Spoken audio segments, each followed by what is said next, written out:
This is your reading for today. You have broken free from the chains. What kind of chains? So, earlier, whenever possibly you were at fault, where you were not honest, transparent, where you didn't have the courage to speak your truth, you would go and apologize.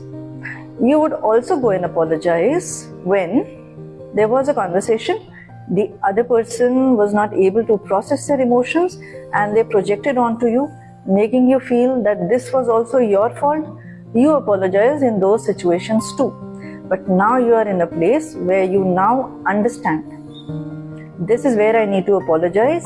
That is the other person's emotions, and I need not consider those emotions as my own. And this is what you're understanding, and this is the chain that you have broken free from. The universe is looking at the hard work that you've done.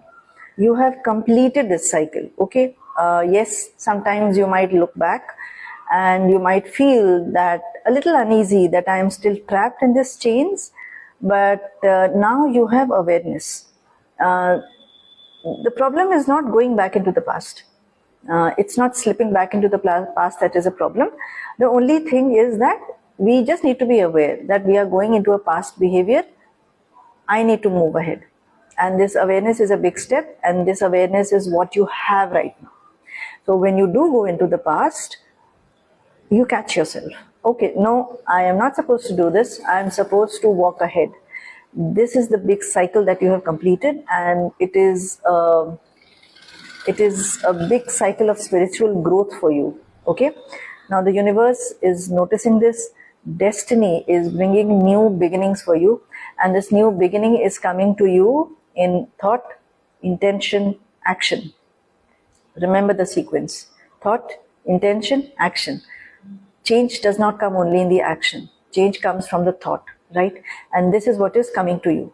You are understanding the power of a thought, holding the thought with the positive intention for my highest good and with harm to no one. You are learning to be courageous about it. But though you're in a very steady, stable place and you have learned all these lessons, sometimes you feel like an excited child with all these changes that have already come or are coming to you very soon. Within the next 1 week to 1 year, you will be able to see these changes, how your mindset is also shifting. So be that excited child, and it is good to be like that excited child because you're supposed to take one step at a time. Destiny is moving in your favor.